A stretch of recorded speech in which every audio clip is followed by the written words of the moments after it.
সুপ্রিয় দর্শক, আমন্ত্রণ জানাচ্ছি সংবাদ মাধ্যমগুলোর শীর্ষ সংবাদ নিয়ে পর্যালোচনা অনুষ্ঠান ফ্রন্ট পেজে বাংলা ভাষণের নিয়মিত আয়োজন এটি। আমার সঙ্গে আজকে স্টুডিওতে আলোচনার জন্য অতিথি হিসেবে রয়েছেন আব্দুল আউয়াল ঠাকুর, সিনিয়র সাংবাদিক ও কলামিস্ট। আসসালামু আলাইকুম। আপনাকে স্বাগত জানাচ্ছি। আমরা আলোচনা করব, তবে আলোচনা করার আগে আমরা পত্রিকার উল্লেখযোগ্য সংবাদগুলো একটু দেখে নিই। প্রথম আলো আলোচনা সভায় মির্জা ফখরুল, আমি দেখছি যে কিছুই বদলায়নি, গ্যাস সংকটের সঙ্গে চলছে লোডশেডিংয়ের ভোগান্তি, হবিগঞ্জের পর এবার সিলেটে এনসিপির গাড়ি বহরে হামলা, আমার দেশ ইলিশের আকাল, উৎপাদন কমছে, বাড়ছে দাম, 5 মাসে ঘুষ দুর্নীতির কিছুই বদলায়নি মির্জা ফখরুল, খাবারে ক্ষতিকর টেস্টিং সল্ট, বাড়ছে স্বাস্থ্য ঝুঁকি। দৈনিক ইত্তেফাক দ্বিপক্ষীয় সম্পর্ক ইতিবাচক অভিমুখে এগিয়ে নিতে চায় ঢাকা ওয়াশিংটন, খলিলুর রহমান সার্জিও গোর বৈঠক, মালয়েশিয়ার শ্রমবাজার খুলছে, পুরনো সিন্ডিকেট সদস্যরা বাদ, কৃষক থেকে খুচরা বাজারে আসতে 10 নিত্যপণ্যের দাম দ্বিগুণ হয়ে যায়, সিবিডির গবেষণা তথ্য। সমকাল শিল্প বাঁচাতে চাই সুষ্ঠু জ্বালানি ব্যবস্থাপনা, গ্যাসের দাম বাড়ানোর প্রস্তাব পেট্রো বাংলার, রাষ্ট্রপতি পদের বিষয়ে দ্রুত সিদ্ধান্ত নেবে বিএনপি, কিছুই বদলায়নি, ঘুষখোর আগের মতোই ঘুষ খাচ্ছে মির্জা ফখরুল। যুগান্তর শিশুর জ্বরের পথ্যেও ভয়ানক বিষের থাবা, পররাষ্ট্রমন্ত্রীর সঙ্গে বৈঠকের পর ট্রাম্পের বিশেষ দূত, অনেক ইতিবাচক অগ্রগতি আছে, রাষ্ট্রপতি নির্বাচনে সতর্ক বিএনপি। মানবজমিন ইতিবাচক অগ্রগতির বার্তা সার্জিও গোরের, তারেক রহমান ছাড়া 5 মাসে কিছুই বদলায়নি, সিলেটে এনসিবির গাড়িতে হামলাকে ঘিরে উত্তেজনা। কালের কণ্ঠ গুজব অপতথ্যে শাস্তি বাড়ছে, এবছরই বন্ধ কারখানা চালুর প্রক্রিয়া শেষ করার নির্দেশ প্রধানমন্ত্রীর। কালবেলা ওসি মুনিরের খেয়াল খুশির রাজত্ব, লক্ষণ থাকলেও পরীক্ষায় নেগেটিভ, দূর হচ্ছে ডেঙ্গু চিকিৎসা। বাংলাদেশ প্রতিদিন অচল কারখানায় নতুন স্বপ্ন, আবার সংশোধন হচ্ছে সাইবার সুরক্ষা আইন। দেশ রূপান্তর ক্ষমতা বদলায়, ফুটপাতে চাঁদাবাজের মুখ বদলায়, খলিল গোর বৈঠক, জোরদার হচ্ছে ঢাকা ওয়াশিংটন সম্পর্ক। নয়া দিগন্ত চিপ যুদ্ধের নতুন ফ্রন্টে বাংলাদেশ, ঢাকার সেমিকন্ডাক্টর সম্মেলন ঘিরে যুক্তরাষ্ট্র চীন তাইওয়ানের নীরব প্রতিযোগিতা। জুলাই যোদ্ধারা ক্ষমতার নয়, সিস্টেমের পরিবর্তন চেয়েছে ডাক্তার শফিক। ইনকিলাব বকেয়া বিলের পরিমাণ 50,300 কোটি টাকা, অস্বাভাবিক বিদ্যুৎ বিলের দায় কার, চলতি বছরের মধ্যে বন্ধ কারখানা চালুর নির্দেশ তারেক রহমানের, ঘুষখোররা আগের মতোই ফাইল আটকে দিচ্ছে মির্জা ফখরুল। বণিক বার্তা জরাজীর্ণ সরকারি কলোনিতে বেড়ে উঠছে কিশোর অপরাধী থেকে শীর্ষ সন্ত্রাসী, নিরাপত্তা ঝুঁকিতে মতিঝিল ও নিউ মার্কেট এলাকা, তীব্র গ্যাস সংকট, দিনে বন্ধ রেখে রাতে শিফট চালু করছে অনেক শিল্প কারখানা। Daily Star our families don't even know if we are alive, 3 Bangladeshis in Ukraine as posts an exclusive interview with Daily Star. Hit cost country up to 1.8 billion in lost productivity. BB cuts policy rate for first time in 6 years. Bangladesh feels no pressure over US trade pact. New Age counterfeit drugs keep claiming lives. Dhaka Washington discuss trade, investment, energy. Extreme heat cost Dhaka 4,65,000 jobs a year. Daily Observer BPC hit with 5.4 million extra freight bill. Middleman weak, MKT oversight make food prices, CPD. এই ছিল মোটা দাগে। আমরা মির্জা ফখরুলের বক্তব্যটা দিয়ে আলোচনাটা শুরু করতে চাই। সরকারের প্রায় 6 মাস হতে চললো যেটির বক্তব্য, যে সেই প্রসঙ্গে মির্জা ফখরুল বলছেন গত 5 মাসে আসলে কিছুই বদলায়নি, ঘুষখোররা ঘুষ খাচ্ছে, অপরাধীরা অপরাধ করছে। শুধুমাত্র তিনি প্রধানমন্ত্রীর বদলে কথাটাই বলেছেন যে প্রধানমন্ত্রী চেষ্টা করছেন, তিনি নিজে বদলেছেন এবং তিনি দেশকে আসলে এগিয়ে নেওয়ার চেষ্টা করছেন।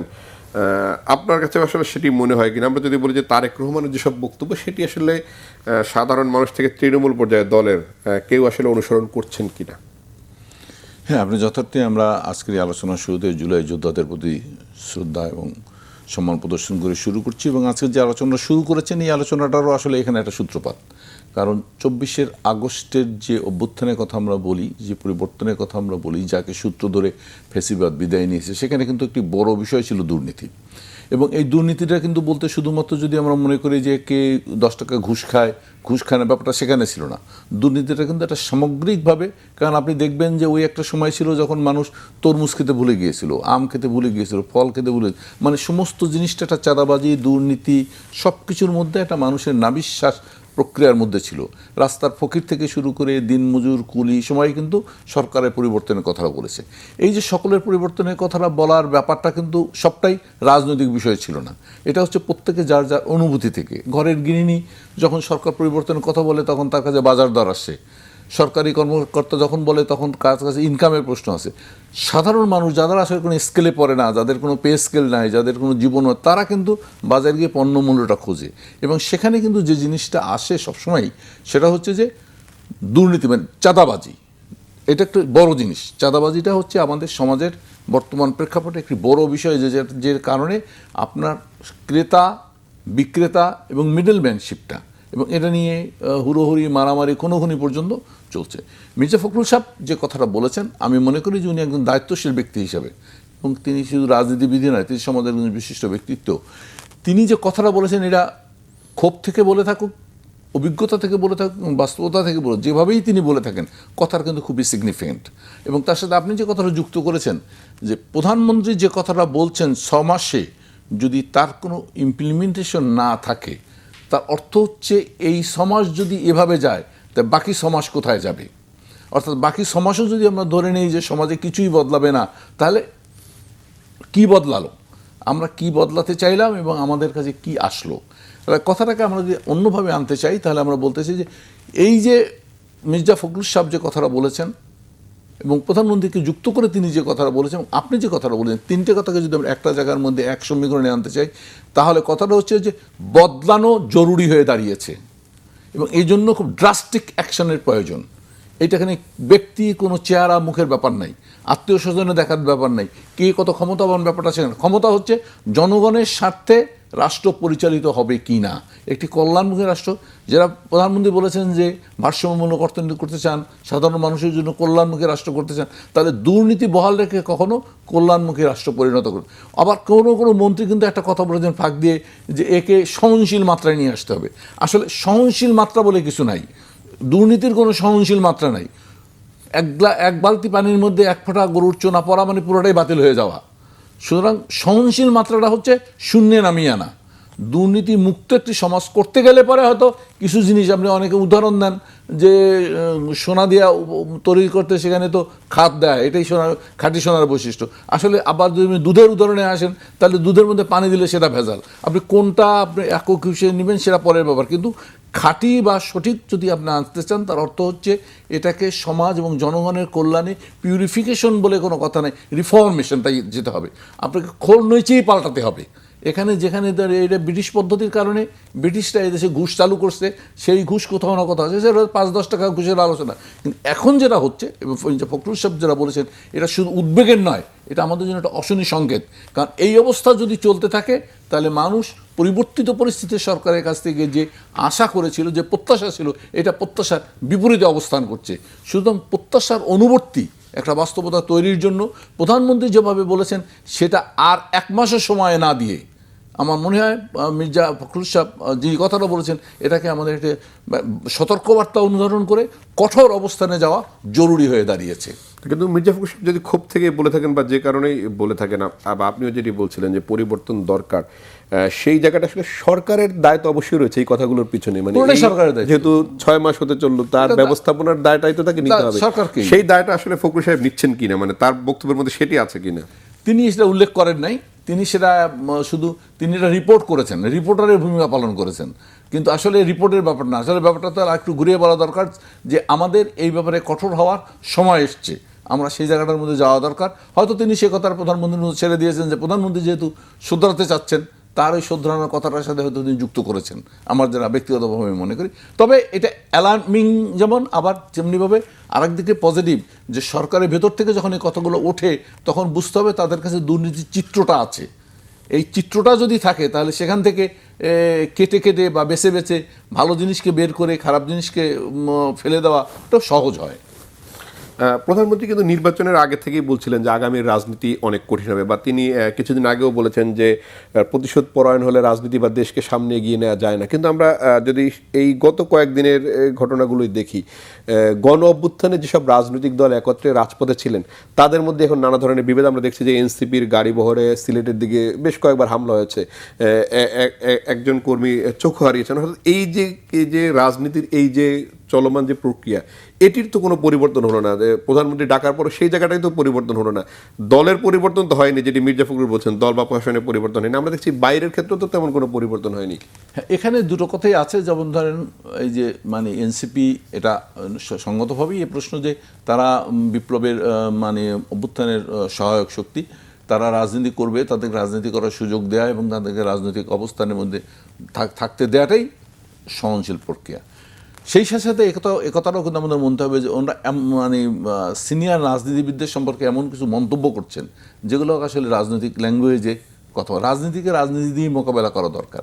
বিএনপির তো শুধু বিএনপি হিসেবে বলি না, সরকার যারা পরিচালনা করে আমাদের মতো দেশগুলোতে সরকার জনপ্রিয় হতে হলে যে কাজগুলো করা দরকার তার মধ্যে কিন্তু একটা বড় বিষয় হচ্ছে সহনশীলতা। যার হাতে ক্ষমতা তে যদি সহনশীল না হয় তাহলে অন্যের কাছে এটা তো হাস্যকর মনে হবে। এনসিপি যত কিছু হোক, এনসিপি তো ক্ষমতাসীন না, এনসিপি বিরোধী দল এবং তাদের রাজনীতিবিদ, তারা যারা রাজনীতি করে তারা অপেক্ষাকৃত বয়সেও কম। তারা শুরু করেছে, তাদের একটা টার্গেট আছে, তারা কখন যাবে, কোথায় যাবে, তাদের একটা বক্তব্য আছে, তাদের একটা বিষয় আছে, কিন্তু সেটাই যে ম্যাচিউর সবটা এমন কথা বলা যাবে না। কিন্তু কথা তাকে তো মাঠে নামতে হইতেছে তার অভিজ্ঞতার সাথেই। সেক্ষেত্রে তাদেরও যেমন ধরেন ওই যে মির্জা আব্বাসের সময় নির্বাচনের সময় যে সমস্ত কথাবার্তা বলা হয়েছে, রাজনীতিবিদের ভাষাটা আসলে, হ্যাঁ, রাজনীতির ভাষায়, যেমন আমরা 2-4 জন রাজনীতিবিদের নাম বলি, যেমন এরশাদ আমলে আমরা কারো নাম আছে বলেছেন যে সমস্ত ল্যাঙ্গুয়েজ ব্যবহার করেছেন এগুলো আর আমি উচ্চারণ করতে চাই না, সেগুলো মানুষ খুব হাস্যকর এবং মানুষ খুব হাসাহাসি করেছে। কথা হচ্ছে একজন রাজনীতিবিদ সমাজের মডেল। আমার বয়সটা সাবজেক্ট না, সাবজেক্টটা হচ্ছে আমার কথাটা, কারণ হাজার হাজার মানুষ শোনে, পত্রিকায় নিউজ হয়। আমি যখন কথা বলি তখন আমার মুখে লাগাম টানাটা খুব জরুরি, কারণ মুখের থেকে কথাটা বেরিয়ে গেলে এটা তো আর ফেরানো যাবে না। শুনুন, আমি কি বলি সেটা সতর্ক থাকতে হবে, কিন্তু আমি কিছু বলি বলেই যে আর একজন ক্ষেপতে হবে এটাও সঙ্গত নয়। এনসিপির তৃণমূল নেতা সম্পর্কে বিএনপির কারো নেতার বক্তব্য খুব যেগুলো আসছে এগুলো সুখকর নয়, কিন্তু তার অর্থ এই নয় যে এনসিপিকে রাজনীতি করতে গিয়ে, মাঠে রাজনীতি করতে গেলে তাকে মাঠে রাজনীতি ঠেকাতে হবে, তার চোখ গাড়ি, এটা নিরাপত্তা দেওয়াটা কিন্তু সরকারের ওই যে কথাগুলো আমরা আগে আলোচনা করেছিলাম যে রাজনৈতিক দলগুলো নিরাপত্তা দেওয়াটা শুধু আগস্ট পরিবর্তনের কথাই বড় কথা নয়, সাধারণ মানবিক কারণও। সেটা হচ্ছে সিটিজেন, একজন নাগরিকের নিরাপত্তা বিধান করা রাষ্ট্রের মৌলিক দায়িত্ব, এটা সাংবিধানিক রাইট যে আমি স্বাধীনভাবে আমার মত প্রকাশ করতে পারবো, এটা সংবিধানে লেখা আছে। সুতরাং আমার এই মত প্রকাশের স্বাধীনতাকে যদি আমি একমত না হই তাহলে কিন্তু ওই জায়গাটার প্রশ্ন আসবে যে আমি ওই ধারাগুলোর প্রতি অনুগত কিনা।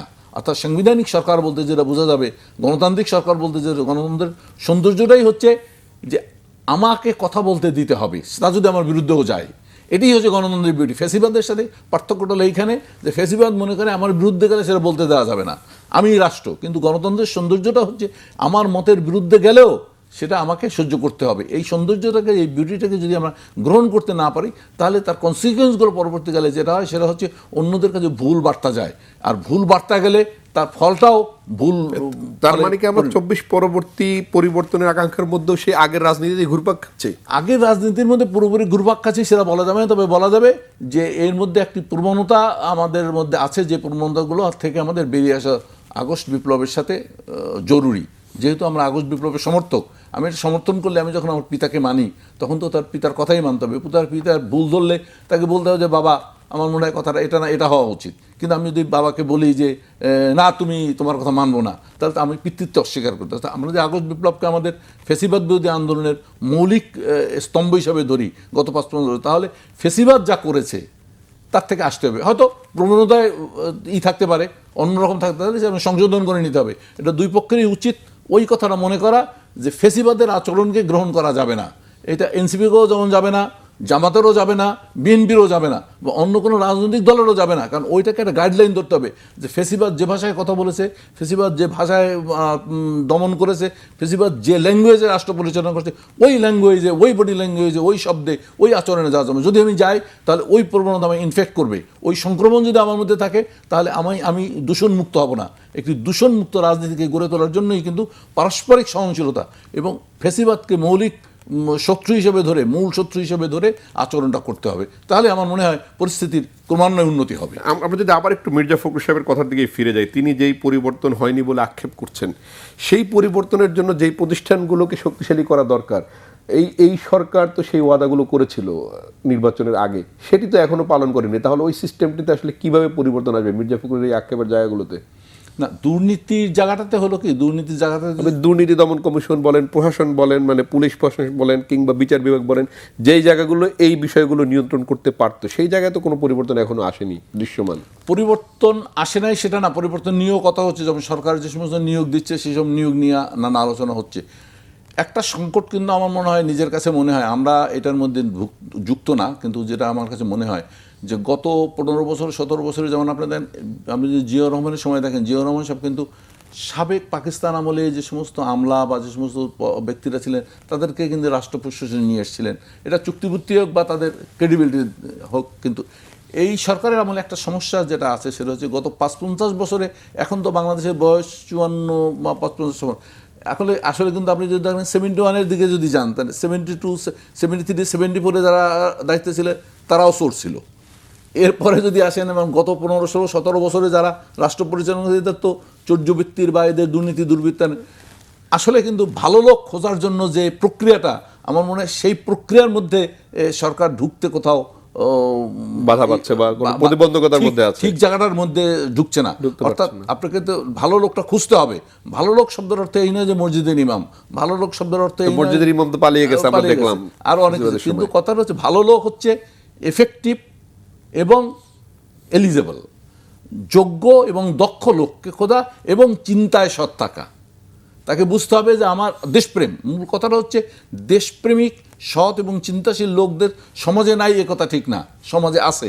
কিন্তু কোনো ভালো ব্যক্তি আপনার কাছে এসে ধরা দিলেই আপনি তো নিতে পারবেন না। আপনাকে আপনার মতো করে এইটার যে সার্চ পদ্ধতিটা, অর্থাৎ ভালো লোককে চয়েস করে আনার যে পদ্ধতিটা, আমার মনে হয় সরকার পরিচালনায় যারা করছেন তাদের এইখানে পদ্ধতিগত কিছু বিষয় আছে। ঠিক বোধহয় যেই লেন্স দিয়ে তারা খুঁজছেন ওই লেন্সে কিছু ডিফেক্ট আছে। মনে হয় লেন্সটা একটু পরিষ্কার করা দরকার, এবং লেন্সটা পরিষ্কার করলে তারা আরও স্বচ্ছ দেখতে পাবেন যে সমাজে ভালো লোকের অভাব নাই। হয়তো 20 কোটি মানুষের মধ্যে 1 কোটি মানুষও যদি খারাপ হয়, তারপরেও 19 কোটি মানুষের মধ্যে আপনি 500 জন 10 জন বা 5000 মানুষ ভালো খুঁজে পাবেন না, এইটা ধারণা করা ঠিক না। তবে সেটা খোঁজার জন্য যে প্রক্রিয়া দরকার, সেই প্রক্রিয়ার ক্ষেত্রে সরকার যাবে, এটা আশা করা ভালো। এবং আমরা মনে করি যে মির্জা ফখরুলের এই বক্তব্যের পরে সরকার ওই দিকে দৃষ্টি দেবেন, যে বা ফখরুল সাহেবকেও দায়িত্ব দিতে পারেন যে আসেন, আপনার অভিজ্ঞ লোক, মানে মন্ত্রিসভার মধ্যে তিনি তো সিনিয়র মোস্ট ম্যানদের মধ্যে একজন, এবং রাজনীতির খুব দুঃসময় তিনি বিএনপির হাল ধরেছেন, এবং তার পিতার রাজনীতি অভিজ্ঞতা, তিনি ব্যক্তিগতভাবে সৎ, তার ব্যক্তিগত জীবনে কোনো কালিমা নেই। সুতরাং সততার সৎ ব্যক্তিদের সাথে তারও একটা লিঙ্কেজ থাকতে পারে। সুতরাং যিনি ব্যক্তি সৎ, সেই সৎ মানুষদের একটা বৃত্ত তৈরি করলে আমার মনে হয় এই সংকট থেকে উত্তরণের একটা প্রক্রিয়ার মধ্যে আমরা যেতে পারি। আমরা একটু নাগরিক জীবনের যেসব প্রভাব সেটি নিয়ে একটু আলোচনা করি। বাজার দর, যেটি আসলে নিত্য পণ্যের দাম হঠাৎ করেই বাড়ছে, প্রত্যেকটি পণ্যের দাম বেড়ে যাচ্ছে, এবং সিপিডির একটি গবেষণা 2টি পত্রিকা দেখেছি লিড করছে, যে সিপিডির একটি হলো যে এই পণ্য একদম যদি প্রান্তিক পর্যায় থেকে রাজধানী পর্যন্ত আসছে 10 জায়গায় তার মূল্য আসলে নির্ধারিত হয় নানানভাবে। একই সঙ্গে যে মধ্যস্বত্বভোগীর বিষয়টিও রয়েছে তাদের এই গবেষণায়, এর ফলে পণ্যের দাম বাড়ে এটি বলছে। এটি আমরা আসলে বহুদিন থেকে শুনে আসছি, সিন্ডিকেট, মধ্যস্বত্বভোগী, নানান বিষয়। সেই জায়গায় তো পরিবর্তন আসলো, এবং মানুষের উপরে এক ধরনের প্রভাব তো পড়া শুরু করছে, যেটি আসলে একসময় সরকারের উপরে মানুষের এক ধরনের নেতিবাচক মনোভাব তৈরি হবে এই নিত্য পণ্যের দামের কারণে। বিষয়টা আমরা যদি খুব সাধারণভাবে দেখি তাহলে বলা যাবে যে মধ্যস্বত্বভোগীহীন ক্রেতা বিক্রেতার সম্পর্ক ভাবা যায় না। মানে যেটাকে আমরা বলি সহজ ভাষায় টাউটদের হাতে পড়া। তো টাউটদের হাতে পড়া এই শব্দটাকে যদি আমরা একটু সফিস্টিকেট ওয়েতে বলি, তাহলে যে বলা যায় যে ইদানিং কিছু কিছু কাগজে লেখাও হয়েছে বা অনেকেই বলছেন, কিছু আইটেমও ইংরেজি নিউ নেশনে এগুলোতে বেরোইছে। অর্থাৎ সাপ্লাই চেইন সিস্টেমটা আমাদের এখানে নাই। ক্রেতা, বিক্রেতা, দোকানদার এবং এই যে তিনটা জায়গা, অর্থাৎ যিনি উৎপাদক, যিনি বিক্রেতা এবং যিনি ক্রেতা, এই তিনটি জায়গার মধ্যে যেটা ঐক্য প্রতিষ্ঠিত হওয়া দরকার, যেমন জিনিসটা কিন্তু ভারতে আছে। ভারতে কিন্তু কৃষক উৎপাদন করে, সরকার এটা ক্রয় করে এবং বিক্রেতাদের হাতে তুলে, এখানে চেইন করাটা আছে। আমাদের এখানে কিন্তু এই চেইনটা নাই। এই চেইনটা না থাকার ফলে হয় কি, কিছু লোক সিদ্ধান্ত নিয়ে দাম বাড়ায়। যেমন আপনি দেখেন অনেক সময় বাজারে গেলে পরে 5 জন ক্রেতাই হয়তো এক পার্টির, কোনো বিশেষ ব্যক্তি 5 জন লোকরে পাঠিয়েছে, দাম করতে করতে সর্বোচ্চ দামে একজনে নিয়ে নিচ্ছে, অর্থাৎ যেইনের মূল লোক কিন্তু একজন। তো এই যে সিস্টেমটা, এটা না থাকার, অর্থাৎ সাপ্লাই চেইনটা আমাদের এখানে না থাকার কারণে কিন্তু এই যে অবস্থাটা আমরা দেখি প্রতিবারই, কিছুদিন গেলে পরে অনেক অতীতের সরকারগুলো হয়েছে, এ সরকার, এবং এই লোকগুলো কিন্তু কোনো না কোনোভাবে সরকারি প্রভাবপুষ্ট বা ক্ষমতাসীনদের প্রভাবপুষ্ট। কারণ কে বাজার নিয়ন্ত্রণ, আপনি যদি এইরকম একটা টাউটকে ধরতে চান, একটা টাউটকে যদি আপনি হাত দিতে যান, তাহলে আপনি দেখবেন যে আপনি খুন হয়ে যাচ্ছেন। তাহলে টাউটদের ক্ষমতাটা অফিসিয়ালি না থাকলেও আনঅফিসিয়ালি তাদের হাতে একটা মাস্তান গ্রুপ নিয়ন্ত্রিত হয়। এটা চাঁদাবাজির একটা উন্নত ফর্ম। এই যে টাউট শ্রেণীটা, এই টাউট শ্রেণী এটা করেই খায় তারা, মানে নদীর পানি খালে বেসে, খালের পানি নদীতে বেসে, মাঝখান দিয়ে সে তার গাড়ি কেনে। তাহলে এই টাউট শ্রেণীটাকে, এই পয়সাটা কৃষক পায় না। যদি কৃষক পাইতো তাহলে কৃষকের জীবন মান উন্নত হইতো। সবটা বিক্রেতাও পায় না, কারণ বিক্রেতা পাইলে বিক্রেতা তো একজন না, সবাই। এই পয়সাটা যারা পায় তারা আসলে একটা সিন্ডিকেট, যেটাকে আমরা বলি, এই সিন্ডিকেটটা কিন্তু রাজনৈতিক ক্ষমতা বদলের সাথে সাথে বদলায়। অর্থাৎ রাজনৈতিক মদতপুষ্টতার ব্যাপারটা এখানে আছে। এখানে রাজনৈতিক একটা ছত্রছায়া আছে। আমরা মানি বা না মানি, বলি বা না বলি, এ কথা ঠিক যে এর পিছনে একটা পলিটিক্যাল ব্লেসিংস আছে। এই ব্লেসিংটা কে দেয়?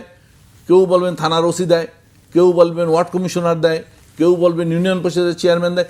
যে যেভাবেই দেখ না কেন, এই যে বাহিনীটা, এই বাহিনীটা কিন্তু আমাদের জাতীয় অর্থনীতির জন্য যেরকম বিপজ্জনক, তেমনভাবে রাজনৈতিক দলের জন্য আরও বিপজ্জনক। কারণ এই লোকগুলো সময় মতো থাকবে না। এরা বসন্তের কোকিলের মতো, যখন সরকার বদল হয় তখন আবার নতুন সুরে গান ধরবে, কিন্তু সরকারের যা ক্ষতি হওয়া সেটা হয়ে যাবে। কারণ ক্রেতা পর্যায়ে মানুষ যদি ক্ষুব্ধ হয়, আজকে ধরেন 400 টাকা কাঁচামরিচের কেজি, তো আমাকে তো কেনার কাঁচামরিচ তো খেতে হবে, তা খেতে হলে আমাকে তো কেনার সামর্থ্য থাকতে হবে। তা আমার যখন সামর্থ্য থাকবে না, তখন আমার ক্ষোভটা কোথায় যাবে? এই সরকার কি করলো, যারা মরিচ কিনতে পারি না, এই কি কিনলো, সবজি কিনতে পারি না, এই কি করলো, চাউল কেনা যায় না। তাহলে কথাটা ওই একই জায়গায় গিয়ে দাঁড়াবে, সেটা হচ্ছে সরকারের উপরেই এটা পড়তে হবে। সুতরাং সরকার তার নিজের স্বার্থেই, সরকার তার অস্তিত্ব রাখার স্বার্থে এবং সরকারকে তার সঠিক লাইনে আসার জন্যই কিন্তু মধ্যস্বত্বভোগীর পরিবর্তে সঠিক সাপ্লাই চেঞ্জের, অর্থাৎ আমি উদাহরণ হিসেবে ভারতের কথাটা বললাম, আরও বহু দেশে এই উদাহরণ আছে। এরকম মধ্যস্বত্বভোগীর টাউট আমাদের মতো দেশ ছাড়া বোধ হয় নজির পাওয়া যাবে না, যে ক্রেতা এবং বিক্রেতা এবং ভোক্তা এর মাঝখানে কোনো সুনির্দিষ্ট নীতিমালা নাই। সরকার আজকে দেখা গেল, আপনি দেখা গেল, যেমন আপনি যে দেখেন এই যে তেল, চিনি, ঘি, সবগুলোর মধ্যে মানে মাইক্রোপ্লাস্টিক, তাহলে এগুলো ঢুকছে কিভাবে? একটা কথা কিন্তু উঠেছে যে বিএসটিআই সিল দিচ্ছে, তাহলে বিএসটিআই সিল দেয়া পণ্যের মধ্যে এইটা ঢুকলো, তাহলে বিএসটিআই কি পরীক্ষা জানে না, নাকি তাদের যোগ্যতা নেই? কিন্তু এখানে তো প্রশ্ন ওঠে যে এই গবেষণাগুলো আসলে কতটা সঠিক, বা এই গবেষণাগুলোর পরবর্তী ফলাফল আসলে আমরা কখনোই দেখতে পাইনি। ধরেন একটি বেরোলে, যেমন কয়েকদিন আগে বেরোলো পেস্টে প্লাস্টিক, মাইক্রোপ্লাস্টিক। এর আগে আমরা শুনেছি দুধে অ্যান্টিবায়োটিক, কিংবা এক সময় ছিল আমে ফরমালিন, এবং প্রচুর আম সম্পদ আমাদের নষ্ট করেছে, এবং আমাদের পোল্ট্রি শিল্প এক সময় ধ্বংস করা হয়েছিল এই অভিযোগ দিয়ে, কিন্তু পরে সেটি আসলে প্রমাণ করা যায়নি। তো এই ধরনের গবেষণার পরে সরকার কেন পদক্ষেপ নেয় না, যে আসলে এই তথ্য কতটা সঠিক? এবং এইটা গবেষণার সাথে সরকারের সাথে যদি সম্পর্ক না থাকে, তাহলে বিভ্রান্তি হবে। আমি কোনটা মনে করব? আমি তো ক্রেতা, আমি তো বাজারে যাই, জিনিস নিয়ে আসি। এখন আমার জিনিসটা সঠিক কি বেঠিক, বিএসটিআই পর্যন্ত নয় আমি যেতে পারি, এতটুকু আমি দেখতে পারি যে আমি বাজার থেকে ভুয়া পণ্য কিনলাম না। বিএসটিআই অনুমোদনটা সঠিক কি বেঠিক, এইটা প্রমাণ তো আমার পক্ষে করা সম্ভব না। যারা গবেষণা করেছে তাদেরকে সরকারের জবাবদিহিতার মধ্যে আসা উচিত, এবং তাদেরও উচিত, যারা গবেষণা করেছে তাদেরও উচিত গবেষণার ফলাফল প্রকাশ করার আগে বিএসটিআইয়ের সাথে সম্পর্ক রাখা, যে আমরা আমাদের গবেষণার এই উপাত্তের মাধ্যমে আমরা এই জিনিসটা পেয়েছি, আপনারা হচ্ছেন এর লাইসেন্স দেওয়ার অনুমোদিত কর্তৃপক্ষ, সুতরাং আপনারা দেখেন আমাদের এই পরীক্ষাটা ঠিক আছে কিনা। এই যে কথাটা আপনি বলেছেন যে পরীক্ষা তো অনেক জিনিস থাকতে পারে, যেমন স্যাম্পল আপনি যেমন আমরা সাধারণ বলি আমরা একটা ওপিনিয়ন পুলে দেখি। এখন এক পরিবারে 5 জন লোকের সাথে আপনি একটা কথা বলছেন, তার 5 জন লোক এক কথা বললো, আপনি বললেন যে 10 জনের মধ্যে 5 জন এক কথা বলছে। কিন্তু আসলে যদি আপনি নিরপেক্ষ গবেষণা করতে চান তাহলে লোক চয়েসের ক্ষেত্রে আপনি বুঝতে হবে যে 5টা পরিবারের 5 জন লোক নিতে হবে। একটা পরিবারে 5 জন লোক বাপ ছেলে মিলে একই কথা বলবে, আপনি বলতেছেন 5 জন ইন্ডিভিজুয়াল, 5 জন ইন্ডিভিজুয়াল নাও হতে পারে। এইটা নির্ভর করে যারা গবেষণা করেন তাদের নিরপেক্ষ দৃষ্টিভঙ্গি। তবে এই ক্ষেত্রে কিন্তু একটা কথা ঠিক যে এই গবেষণাগুলোকে গ্রহণযোগ্য করার জন্য যে বিএসটি সেই বিএসটির সাথে তাদের মত মিলিয়ে তাদের এক্সপার্টের অপিনিয়নের ভিত্তিতে কিন্তু তাদের রিপোর্ট করার, যেমন এরা ইউনিভার্সিটি করেছে, জাহাঙ্গীরনগর কোন ইউনিভার্সিটির লোকরা সবাই, তাদেরকে আমরা অবিশ্বাস করতে চাই না, কিন্তু কথা হচ্ছে এর রেমিডি দিয়ে আনতে হলে তো ওইখানে যেতে হবে। এটা তো আপনি বললেন এটা কারণ হঠাৎ করে একটা পাবলিক ইম্প্যাক্ট তৈরি হয়, কিন্তু আসলে আমাকে তো পেস্ট ব্যবহার করতে হবে, চিনি খেতে হবে, দুধ খেতে হবে, এর তো কোনো বিকল্প নাই। তাহলে আপনি আজকে বললেন যে এটা খারাপ, তাহলে এইটা খারাপ বলার আগে আপনাকে কিন্তু ভালোর মজুতটা রাখতে হবে যে আগামীকাল থেকে যদি আমি এটা বলি খারাপ বন্ধ হয়ে গেল তাহলে ক্রেতা কি নেবে, তাহলে ক্রেতার জন্য তো অর্থাৎ কনজিউমার অর্থাৎ সাধারণ ইন্টারেস্টটা যদি আমরা রাখি। এবং এই কথাটা কিন্তু আমরা আরেকটা জায়গায় বলি, আপনি দেখেন এই যে রাস্তাঘাট দিয়ে হাঁটেন, ফুটপাথকে আপনি দেখবেন কি এই যে মেট্রো রেল বলেন অন্য সব জায়গা ফুটপাথ দখল করে রাখছে। এখন আপনি ফুটপাথ বানিয়েছেন সাধারণের চলাচলের জন্য, এখন সেই জায়গা দিয়ে আপনি হাঁটতে পারবেন না, আপনি আপনার কারণ বাজারের সামনে যে কোনো এটিও রাজনৈতিক ছত্রছায়া চলে। আপনি কথা হচ্ছে যে আপনি যখন রেল বানিয়েছেন তখন আপনি রেলের কথা ভাবেছেন, কিন্তু আপনি এটা ভাবেন না যে মানুষ কোন দিক দিয়ে চলবে। আমরা কিন্তু প্রত্যেকেই যখন কাজ করি তখন আমরা কিন্তু ওইটাই ভাবি, কিন্তু আমরা ভাবি না যে কথাটা ওয়ার্ল্ড ব্যাংকের একটা কথার মধ্যে আছে। ওয়ার্ল্ড ব্যাংকের একটা কথা আছে যে আপনি যখন একটা নদীর উপর ব্রিজ করেন তখন আপনাকে কিন্তু ভাবতে হবে যে এই নদীতে নৌকা চালিয়ে যে মাঝিগুলো জীবনযাপন করতো তাদের জন্য আপনি কি করছেন। এটি তো একদম দৃশ্যমান, পণ্যমূল্যের ক্ষেত্রে তো দৃশ্যমান। উৎপাদন করার দায়িত্ব কৃষি মন্ত্রণালয়ের, খাদ্য বিভাগের দায়িত্ব একটা আছে, আবার বাজার বন্টন ব্যবস্থাপনা পুরো বাণিজ্য মন্ত্রণালয়, 3টা মন্ত্রণালয় এক জায়গায় কাজ করছে। এই সমন্বয়হীনতার কারণে তো এইগুলো হয়। হ্যাঁ, সমন্বয়হীনতার কারণে। কিন্তু আপনি যদি কৃষি মন্ত্রণালয়কে যদি আপনি এই কাজটা পর্যন্ত যেতে পারতেন যে উৎপাদন এবং সাপ্লাই চেন মানে এবং সংরক্ষণ, উৎপাদন এবং সংরক্ষণ তো আবার খাদ্যের দায়িত্ব। হ্যাঁ, তো এটার মধ্যে তো আপনি থাকতে পারে সমন্বয় করা তো সরকারের জন্য কোনো কঠিন ব্যাপার না। টাস্কফোর্স করা বা একটা কমিটি করে দেওয়া, হ্যাঁ কথা হলো আমাদের যে কমিটি করা মানেই দুর্নীতি, এটা হচ্ছে যত কমিটি করবেন দুর্নীতি তত বাড়বে। ওই জন্য কমিশন বাড়ে, কমিশন। এই জন্য হলো মানুষ এবং এই দুর্নীতিরা একটা কথা আপনাকে মানতেই হবে বা আমরা সবাই জানি দুর্নীতিরা কিন্তু শীর্ষ পর্যায়ে, যদি শীর্ষ পর্যায়ে দুর্নীতি বন্ধ হয় তাহলে এগুলো অটোমেটিক্যালি বন্ধ হয়ে যায়। এটা উদাহরণ জিয়াউর রহমান সাহেব, জিয়াউর রহমান এই ঘটনাগুলো আমরা জানি যে এই ঘটনাগুলো ঘটে নাই, তাহলে কেন ঘটে নাই মানে উনি প্রশ্রয় দেন নাই। তা আজকে তারেক রহমান সাহেব যদি প্রধানমন্ত্রী হিসেবে তিনি যদি ওই উদাহরণ তার বাবার উদাহরণ এবং সফল প্রেসিডেন্টের উদাহরণটা অনুসরণ করতে চান তাহলে একটু সময় নিলেও হয়তো কিছু উপকার আমরা পেতে পারি, সে আশাটা করা যায়। আমি আরেকটু যাই, অর্থনীতি পুনরুদ্ধারে সরকার কাজ করছে এবং কর্মসংস্থান এই সরকারের জন্য একটি বড় চ্যালেঞ্জ। সেই জায়গায় গ্যাস বিদ্যুতের মহাসংকট চলছে, মধ্যপ্রাচ্য সংকট তো আছেই, সাথে আমাদের অভ্যন্তরীণ কিছু সংকটও জড়িত হয়েছে। এটি আসলে সরকার কীভাবে মোকাবেলা করবে বা এটি মোকাবেলা করতে না পারলে যে বিনিয়োগের কথা সরকার বারবার বলছে সেই জায়গায় তো চ্যালেঞ্জ থাকবেই সরকারের সামনে। এই সংকটটা তো একসময় আপনার মনে থাকবে, একসময় বলতো যে বাংলাদেশ গ্যাসের উপর ভাসছে, তাহলে সেই ভাসমান ফ্লোটা কোথায় গেছে? হয় ওই রিপোর্টটা ঠিক না অথবা এখনকার কথাটা ঠিক না। আমরা কিন্তু আসলে এখানে যে কথাটা বলতে চাইছি এই সংকটগুলো অনেক দিন থেকে আমরা শুনতেছি। বাংলাদেশের গ্যাস সংকট মানে বাসা বাড়িতে গ্যাস বন্ধ করে দেওয়া উৎপাদনে, কিন্তু পৃথিবীর সব দেশগুলো তাহলে আপনাকে গ্যাস আমদানি করতে হবে, গ্যাসের যেখানে আছে সেখান থেকে আপনার আমদানি ব্যবস্থাটা নিশ্চিত করতে হবে। গ্যাস তো এমন নয় যে পৃথিবীর কোথাও গ্যাস নাই, আমাদের তো পাইপলাইনও করা হয়েছিল তখন, কিন্তু যে মিয়ানমারের উপর দিয়ে পাইপলাইন নিয়ে আওয়ামী লীগ আমলে এটা নিয়ে অনেক কথা হয়েছিল, ভারতকে গ্যাস দেওয়া নিয়ে। এই আলোচনাগুলো কিন্তু নতুন না, আলোচনাগুলো কিন্তু পুরনো। মিয়ানমারে গ্যাস আছে, অন্যান্য দেশে গ্যাস আছে, পৃথিবীতে গ্যাস, আপনার ইউক্রেনে গ্যাস দেওয়া দুনিয়া চলতেছে, পুরো ইউরোপই চলতেছে এভাবে, তাদের সেখানে তো ক্রাইসিস হচ্ছে না। আপনার দেশ কতটুকু? ইউরোপীয় শিল্প বিপ্লবের শিল্পের তুলনায় তো আপনার কোনো ইউনিটি নাই, তাহলে তাদের সংকট হচ্ছে না, আপনার হচ্ছে কেন? সুতরাং এটা ব্যবস্থাপনাগত সংকট। এই সংকটটাকে আপনি যেভাবে আমরা দেখি, যদি পাইপলাইন লাগলে জরুরি ভিত্তিতে পাইপলাইন বসাতে হবে, গ্যাস তো লাগবে। আপনি যদি বলেন যে রান্নাঘরে গ্যাস দেবেন না শিল্পে দিবেন, তা রান্নাঘরের লোকদের তো কাঠ পোড়াবে, তাহলে বিল্ডিং দূষিত হবে, আপনি সেখানে কি করবেন? তো একটার সাথে আর একটা, অর্থাৎ সাপ্লাইটা আপনার যা যা ডিমান্ড আছে, ডিমান্ডের সাথে সাপ্লাই লাইন আপনাকে ঠিক রেখেই কাজ করতে হবে। এটাই ব্যবস্থাপনা এবং এটাই হচ্ছে সরকারের দায়িত্ব। একটি সুষ্ঠু সরকারের দায়িত্ব হচ্ছে সাপ্লাইকে এবং ডিমান্ডকে সমন্বিত করা। এখন আমি বলি আমার কাছে নাই বলার জন্য তো নাই বলার কোনো সরকার লাগে না, এটা তো আমি দেখতেছি। বরঞ্চ বলার দরকার যে কখন কিভাবে আমি দিতে পারছি, কত দ্রুত এবং কত দক্ষতার সাথে, সেটা কোথায় পাবেন সেটা আপনার ব্যাপার। জি, এইটার জন্য আমরা শেষ দিকে আছে, আমরা একটু এই যে মার্কিন বিশেষ দূতের যে আগমন সেটি নিয়ে আলোচনা করতে চাই। বাংলাদেশ মার্কিন সম্পর্কের বিষয়টি সবচেয়ে বেশি অগ্রাধিকার পাচ্ছে এবং সেখানে আসলে এই মানে মার্কিন যুক্তরাষ্ট্রের সম্পর্কের উন্নয়ন করতে গিয়ে আসলে ভূ রাজনীতিতে অন্য এক ধরনের সংকটে পড়তে পারে কিনা বাংলাদেশ। কথাটা হয়তো অনেক লম্বা আলোচনার, অত লম্বা হয়তো আলোচনা করা যাবে না। এবং মার্কিন যুক্তরাষ্ট্রে এখন যে আলোচনা হচ্ছে এটা কেন হচ্ছে এটা সহজভাবেই বোঝা যায়। কারণ প্রধানমন্ত্রী চীন সফরের আগে থেকেই এই কথাগুলো আলোচনা হচ্ছে।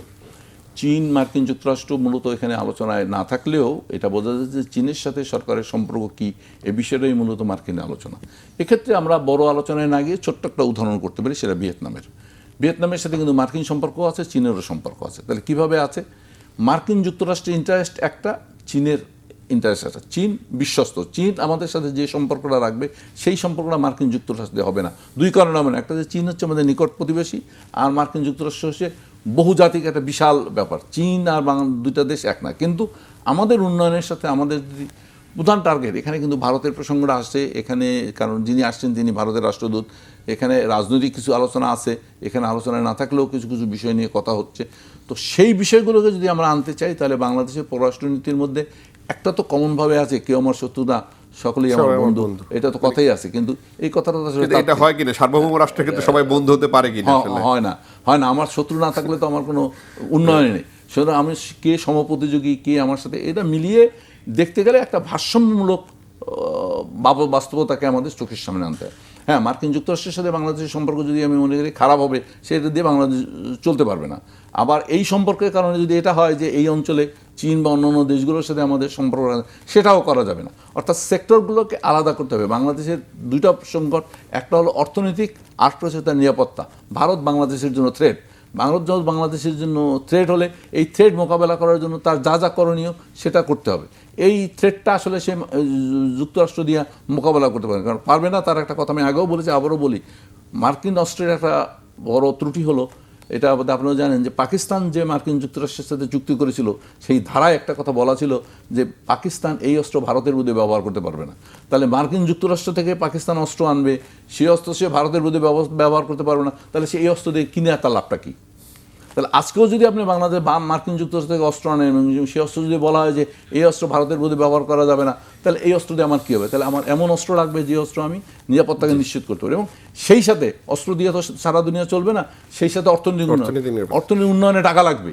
এই টাকাটা যে দিবে, যার কাছে আসবে সহজভাবে, সেটা আমাদের দিতে। সুতরাং এইটা ভারত মানে মার্কিন উইন-উইন সিচুয়েশন, এরকম একটা অবস্থার মধ্যেই খেলতে হবে। জি, আলোচনা অংশ নেওয়ার জন্য আব্দুল ওয়াল ঠাকুর, আপনাকে অসংখ্য ধন্যবাদ। আপনাকেও ধন্যবাদ এবং শ্রোতাদের অভিনন্দন। দর্শক, ফ্রন্ট পেজ থেকে আজকের মতো বিদায় নিচ্ছি। ভালো থাকবেন, সুস্থ থাকবেন। আল্লাহ হাফেজ।